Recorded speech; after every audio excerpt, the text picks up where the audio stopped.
松原さん、こんにちは。こんにちは。今日は何を教えてくれるんでしょうか。今日はですね、イエローソングキャンディ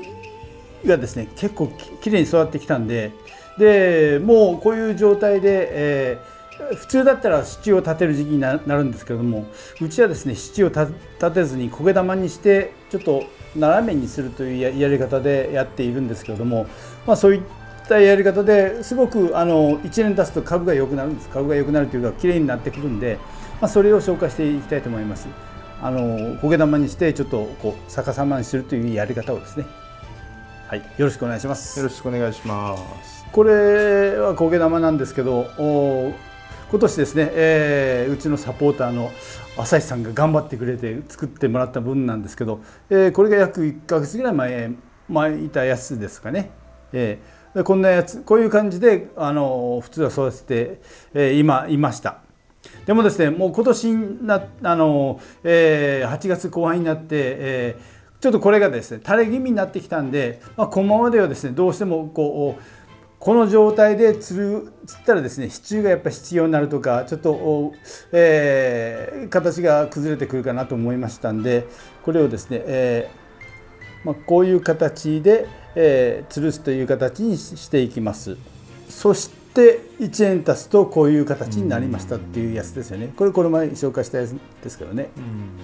これと同じぐらいの株はですねもうほとんど売れてしまって、でも残ったらですね、梅雨時期からガーンと太りましたね。はい、梅雨時期の外の雨に当てたおかげなんでしょうかね。それと肥料もちゃんと効いたことによって、こんなお化けみたいなのがちょっとできたんで、はい、普通のこんな株がこんな形になったというやり方ですね。ここぐらいになればですね、これぐらいのバルブが立てば、来年はすごく綺麗な花がいっぱい咲くんじゃないかと思っておりますんで、こういったやり方皆さん、されてないと思うけど、実験は一応成功という形で実証がこんな形になりますんで、これをやってみようかなと思っております。1年前はですね、どうなるかちょっと不安でしたけど、こういう形になったということで、今年もやってみようかなと思っております。これはですね、そのまま下に向けずに上のまんま育てたやつですね。これはこのまんまですね。である程度ですねしっかり支柱を立てずになんとか来年の春まで花が咲くまでですね頑張ってくれそうな感じなんで、これはこれで一つのやり方でもいいのかなと思っております。じゃあまずですね今回はこういう形にするというやり方をちょっと紹介したいと思います。これは普通にできますからね。じゃあまずこういう株ですね、3年目ぐらいの株になりますね。でこれを苔玉にしていきます。苔はですねこういうふうにマットにしていたやつがちょっと出来上がりましたんで、これを使います。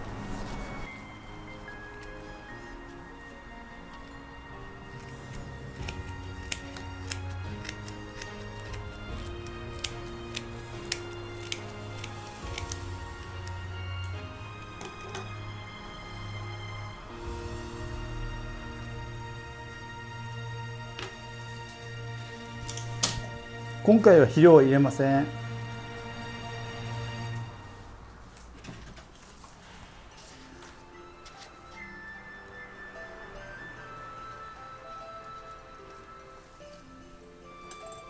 これをもうどうしてもですねこう寝てる部分ありますからね。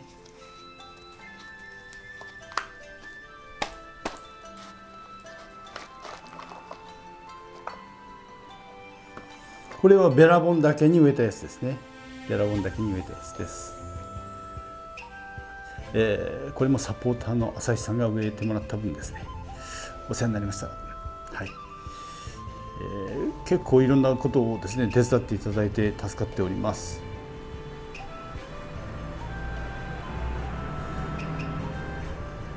でまず包み込みます。包み込んで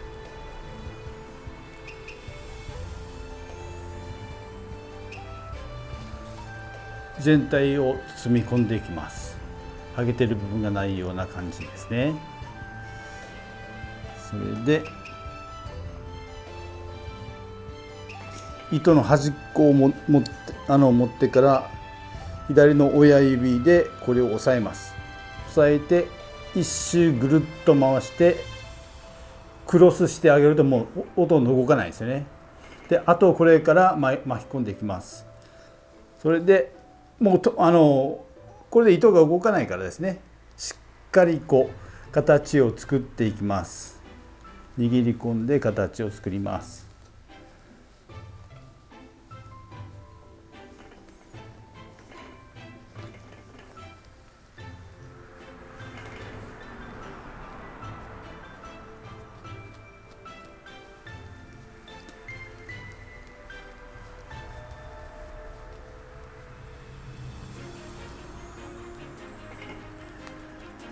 苔玉を作ることによってしっかりこう根鉢ができるんですよね。でもし生きた苔が枯れたとしてももう根が回っているんで全体的に根鉢が崩れることはないんで、どうしてもこの生の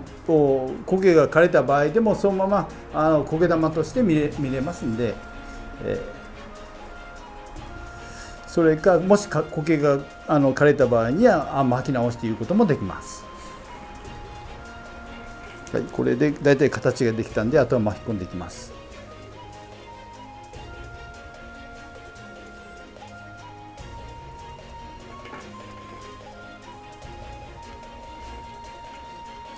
ちょっと腹で押さえながら丸みをちゃんとつけていきます。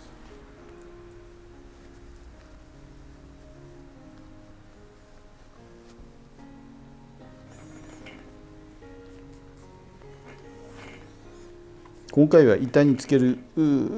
予定もないので丸っこくしていきます。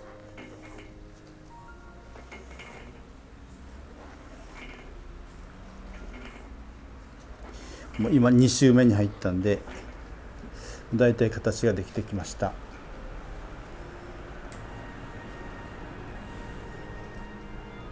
この前吉川さんからですねちゃんと丸く作った方がいいよという話もお伺いしたんではい、もうちょっと丸くしようかなと思ってます。はい、そうですね。やっぱり丸いといいですよね。永遠の幸せとか遠球は言われますからね。そうなんですか。そうですね。なんかそういう話もあるみたいです。丸っこいのは。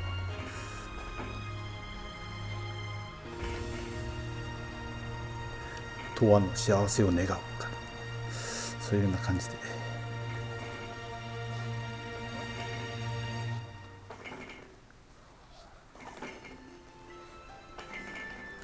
前ですね浜に丸っこい石を集めに行ったこともありましたね。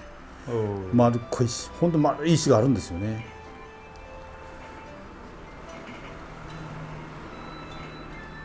はい、これでだいたい2週半ぐらいしたんであとはですねちょっと下の方で切ります。切ってからピンセットで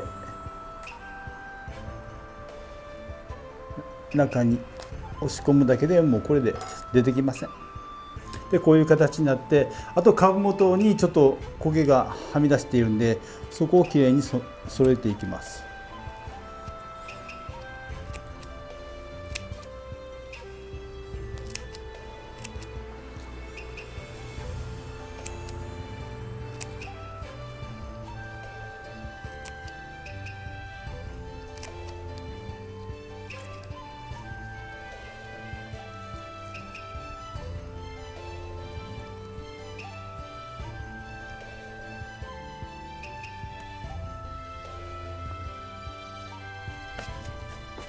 はい、今回はですねほとんど丸ができましたね。丸っこくできました。はい、で普通はこういうふうにするとどうしてももう今から重みでこう垂れてくるんで、これをこんな感じで支柱をしていきます。支柱というか、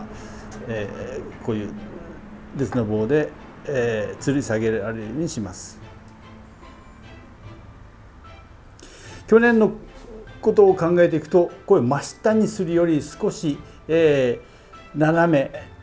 45度ぐらいの角度でこう吊りした方がいいのかなと思っております。これじゃちょっと早めにこう垂れ下がるんで、もう今の状態でこうちょうどこういいぐらいかなという感じなんで、あとはですね重力に従って自分でこう調整していきますんで、最初はこんな感じでいきますね。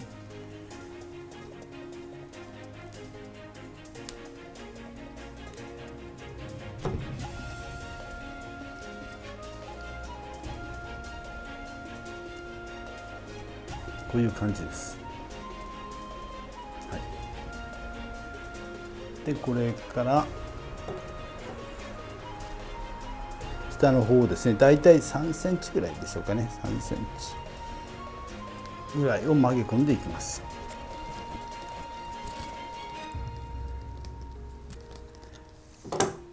これぐらいにして、この丸みにだいたい沿うような形ですね、沿うような形で、上があんまり出ないように、で下もあんまり出ないような感じ、ちょうどフィットするような感じですね。でこんな感じになります。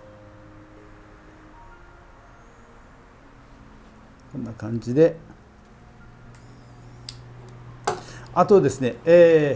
だいたいこうやってかけますんで、曲げるのはですね外側に曲げます。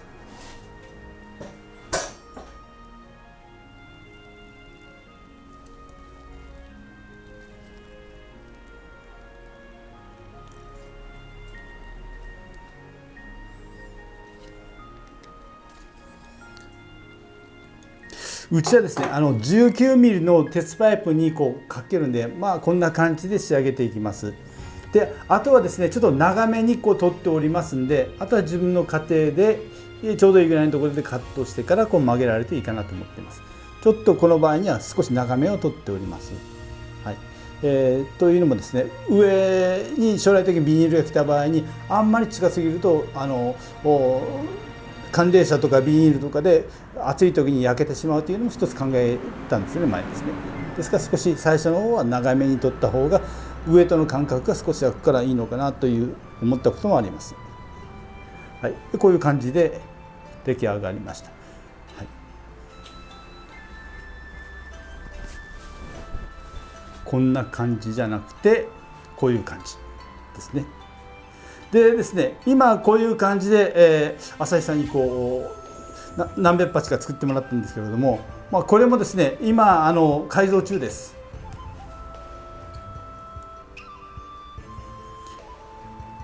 これもですね下から抜いて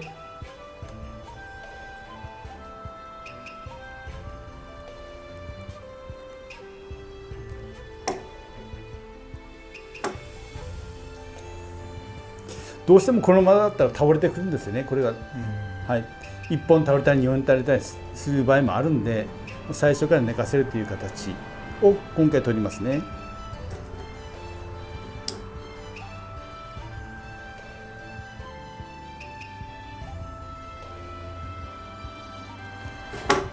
今回使う支柱もですね、これコチョウラン、贈答用のコチョウランに使ってた結構丈夫な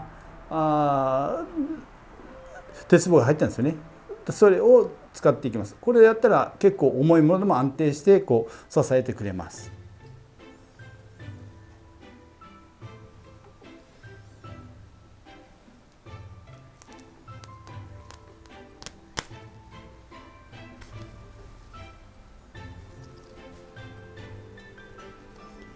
でこういう感じで通して、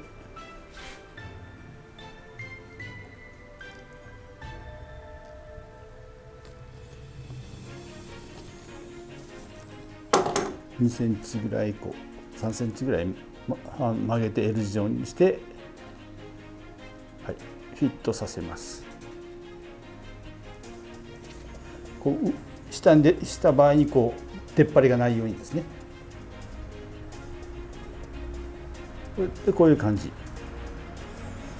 で、これで来年このまま咲いてくれます。で咲いた後にバルブが伸びて、こういう感じになってくるという形ですね。これが去年のやつです。今年花がいくらか咲きました。今年咲いたバルブです。でこの今出てるのが新しいバルブになるんで、こういうのがこういうふうになるという形ですね。これもですね、洋ランを育てている方はこういうふうにしたことがない方がほとんどだと思うんですよね。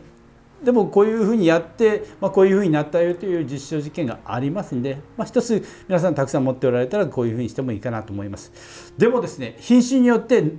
バルブが長く伸びすぎるのがあるんで、これはイエローソングキャンディーなんですけど、キャンディーだったらこういうふうになったということで、他の種類がですね同じようにこういうふうになるかっていうのはちょっとやってみないとわからないところがあります。はい。これは、イエローソングキャンディーの実証実験でこういうふうになったということですね。もう来年がすごく楽しみですね。でこの古いバルブもですねまだ力がありますんで、新しいバルブにですねまだ残ったエネルギーを移していくという作業になると思うんで、まだ早めに切らない方がいいと思います。はい。もうシワシワになってからでいいと思いますんで、そういうところですね。かっこよくなりますね。こういう感じで、重力に負けて下に下がったとしてもそれはそれでいいのかなと思いますね、自然で。これがちょっとお化けみたいになったんですよ。360度の展開っていうか、四方に枝が伸びてしまったっていう形ですね。自然界ではこんな感じだと思うんですよね。はい。これ注文来てどうやって送るのっていう前は本当に投げかけられたんですけど、これはですねちょっと大きな箱に上に吊ってから送れるかなという感じもしますね。はい。こういう感じも面白いかなと思いますね。これも多分世界に一つだけの花になると思うんですよね、オリジナル。こういうの見たことないですもんね。花が咲くのが楽しみですね。はい。でまだ成長期なんで9月いっぱいまだ伸びてくるし、今バルブがですねまだ先っちょが細いんですよね。10月ぐらいになったらこれがどんどんこうもりもり太ってくるんで、はい、もう本当夏は観葉植物、花が咲く観葉植物でバッチリじゃないかと思うんですよね。ビカクシダの動きもあるけどデンドロもこういう動きをするということで、はい、これは過剰な温度とかそういったのはいらないんで、はい、過剰な照明もいらないし、普通の自然な感じで、春もう4月ぐらいから外に出して、できれば梅雨の時期にうちは雨に当てました。長い雨に当てたけど全然平気で育ってくれましたんで、6月7月が成長期で一番育つと思います。8月になってもまだ伸びてますからね。その代わり30% ぐらいの遮光は必要かなと思います。うちは 50% 遮光でやって、おりましたね。それでもこんな感じで元気に育ってくれましたんでいいかなと思っております。イエローソングキャンディーというのは結構バルブの立ち方がいい、立ちっていうかバルブの出方がいいんですよね。株立ちになるんで、これは立てたやつですけど、これも普通の株でした。そんな特徴があってこれは株立ちがいいなっていうやつじゃなくて、普通の株がもう7月8月ぐらいからこんな感じでバリバリこうバルブができてきたんで、イエローサングキャンディーは、株とバルブの立ち方がいいのかなと思っております。はい、今続々とこう来年向けに今作っているところですね。はい、もうぜひイエローソングキャンディー挑戦してみてください。黄色で皆さんに力を与える色じゃないかと思うんですよね、黄色。はい、最初薄くクリーム色で咲いて、最後はですね山吹色の真っ黄色になるというやつです。でも冬はですねガーデンデンドロビウムと違って室内で育ててやるということが必要になります。随時ですね、10月11月ぐらいにこれの管理もお伝えできるかなと思っておりますので、ぜひまたクルカル村のチャンネルをチェックしてみてください。他の、この前鹿児島から来てもらった方も、自分でいろいろ工夫されてやっているということですけれども、こういったやり方も一つあるということでぜひ挑戦してみてください。はい、今日はどうもありがとうございました。ありがとうございました。